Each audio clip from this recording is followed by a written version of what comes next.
Thank you, Mike. And thank you, Roxfest. Oh my gosh, look at this crowd. So amazing. I'm going to put my water bottle down there. I swear it's water. Let's see, we've got the screen. Amazing.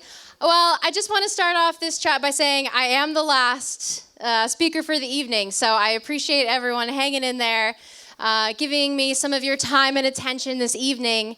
But I really want to thank the Roxfest crew. I want to thank the speakers this evening. We had Nathaniel Coleman, we had the Keithleys, Jimmy and Noah, we had Matt Siegel, we had Nikki Smith, and we have myself. A really amazing lineup. But I want to thank Sam Elias and John Hawk. Let's give a big round of applause for these dudes, pouring their heart and soul into an incredible event that brings us all together tonight. We're all about creating memories. And my talk this evening will touch a little bit on the importance of memory. But before we get into it, for those who are unfamiliar, my name is Nina Williams. I am a professional climber for the North Face. I have been climbing for about, 23 years or so. And I would say my favorite type of climbing, I love all types of climbing, but the type of climbing that I'm drawn to tends to be a little on the tall side. So this picture back here that you can see, it's a climb in Bishop, California. It's called Ambrosia. It is a 50-foot boulder problem. I am hands and footing the climb with no ropes. That's kind of the definition of a highball boulder, is you climb really tall above the ground with pads, but not a whole ton else. And for so long, there's something about the tall climbs that has really attracted me. Let's do the next slide. I am from the East Coast originally. I am from Rhode Island. Are there any Rhode Islanders out here? Kind of. Where are you from? Upstate New York. We'll count it. East Coast. Amazing. Thank you.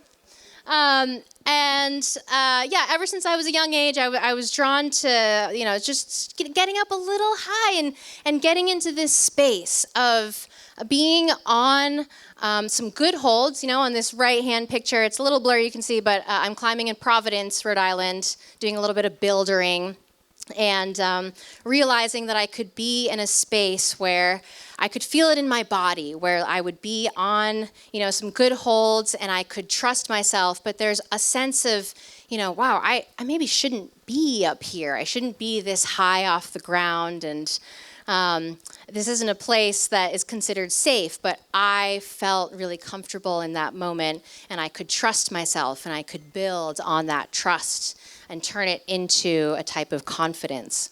And so my talk this evening, in general, is the official title was Rebuilding Confidence After Injury. So I've got a quick question for the crowd. Who is currently injured? Let's see a show of hands. Currently injured. Wow, actually kind of a lot, yeah? Nice. I know I saw someone on crutches here earlier. Shout out to that girl because I was her a few months ago. Another show of hands, who has been injured in the past?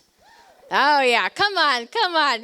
I know we've all been injured at some point or another. And then dig a little bit deeper into your memories and think about maybe not a physical injury, but think about something that has felt maybe injurious to the heart or the soul, something that weighs heavy in your body and your mind. Let's see a show of hands for those folks who have felt some kind of injury. Oh, come on. I think everyone in this crowd, I think every human being at some point or another has felt this type of injury, and it's okay if you don't want to, express it right now. But my story this evening, and again, I know I'm the last speaker. I'm going to keep it short for y'all. but I want to just talk about some thoughts that I have had about recovering from injury. And again, this will be about my physical injury, but this type of injury, I want everyone to broaden their minds and think about something in their lives that has hurt a little bit, something that has pressed us down. Let's do the next slide, though. So I was originally drawn to highballs because there's such a flow and a connection, a mind-body connection in a little bit of risky climbing. I'll call this type of climbing high consequence climbing. But for me, it's low risk because, full disclosure, with a lot of these highballs I've done, I will climb it on a rope beforehand, and I'll rehearse the moves, and I'll make sure that I have that physical confidence to execute the moves and really get in my body, feel the muscle fibers, feel those sequences of moves and get from the bottom to the top and not feel a whole ton of fear. I say not a whole ton of fear because there is still a little bit of fear in my chest. For me, I feel it kind of up in here, and for me, it feels like kind of a ball of light, that if I let that ball of light, that ball of fear get bigger and bigger and bigger and blind me, that's not a great place to be. I start getting distracted. I start getting a little shaky. But when I kind of bring that fear into a manageable place in my chest, and I take a lot of deep breaths, and I really just settle it inside of myself, then I become familiar with that fear and that sensation. Let's do the next slide. So I only have 8 slides today, and we're already halfway through. But I want to share a quote with everyone from a book called The Zen of Climbing by Francis Sanzaro. Highly recommend it. But Francis says, "Movement is memory. And memory spans the spectrum of cognitive functions because it is at the interconnective tissue of temporality. Memory spans time like nothing else." Temporality also means time, and I mostly say that because I had to Google that. So just for those wondering. But I really enjoyed this quote during my healing process because Sanzaro touched on this concept of movement as memory. And throughout my 20 plus years of climbing, especially bouldering and highball bouldering, I didn't just start, getting up high on these climbs right out of the bat. It was a lot of practice. And it was a lot of building on the concept of memory and movement. So many days, many years throughout my life, I have memories of the climbs that I have done and the sensations that I have felt. Those moments where everything clicks and I have felt present and in my body and with myself. There's no real thoughts as to what the actual moves I'm doing. There's no thoughts to where I am or who's around me or who's watching. It is just the movement itself. And so it's been a really interesting time because I've also never been seriously injured in climbing until recently. Let's do the next slide. So before we play this, I don't want to play this quite yet. I will do maybe a slight trigger warning. This video I'm about to play shows my first big injury in climbing. Earlier this summer, I was in Squamish, British Columbia, up in Canada, and I was really psyched on doing a bunch of highball climbs. And I took a little bit of my experience and my memories for granted. I started trying this V4 called Ain't No Grave. For me, well within my ability level, and something that I thought, I probably don't need to rehearse the moves. I'm just trying to send it. I'm just trying to get to the top. And because of that, I didn't put quite the amount of time or respect into this climb that I should have. And really, I didn't put my landing very well. So for those of you who can see the screen, You'll see I'm on this boulder. Where my feet are at, it's probably about 12 feet. The boulder itself is maybe about 15 feet. You'll see this neon green pad at the base. And just know that there is a boulder sticking up underneath that pad, and it's hidden. And there's no other pads around that climb. So in this video, you'll see me get into a top out. I essentially started going the wrong way. I should have been going right up this boulder, and I started going left because I didn't, again, take the time to really figure out where this boulder went. And I make kind of a desperate lunge to the left because in that moment, I remember this distinctly, I started losing that flow, and I started losing the connection to myself. And I remember my heart was kind of racing a lot, and I remember thinking my fingers were really greasy. But you know what? I overcommitted, or I fully committed, and I injured myself. So let's hit play.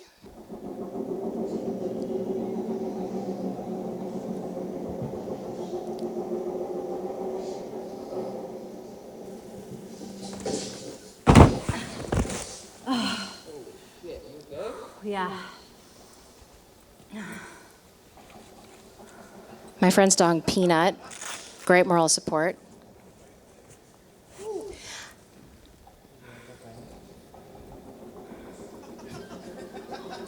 Shout out, Peanut.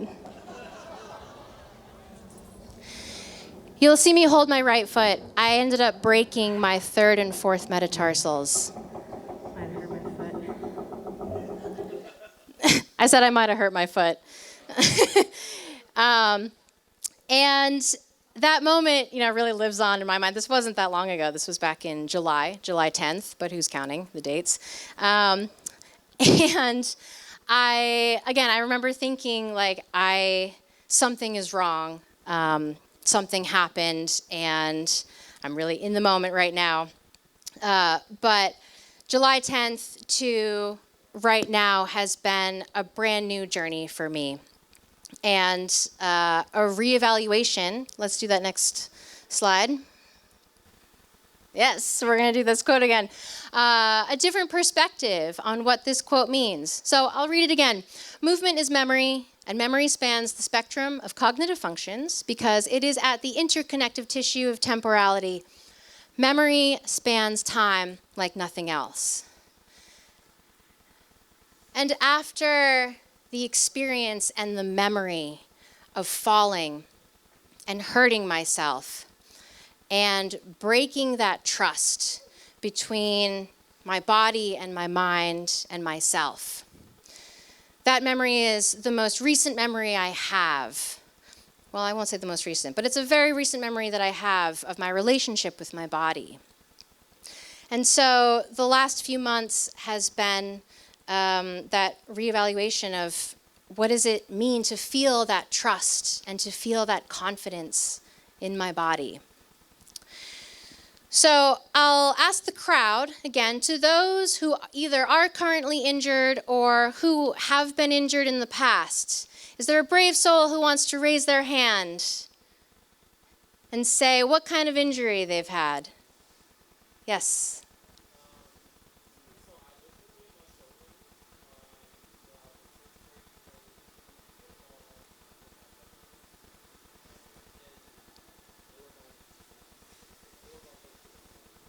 So you dislocated your shoulder playing football with your cousins. And what was that, when you started to maybe play football again or even to throw the ball again, what was it like to move your body in those moments of recovery?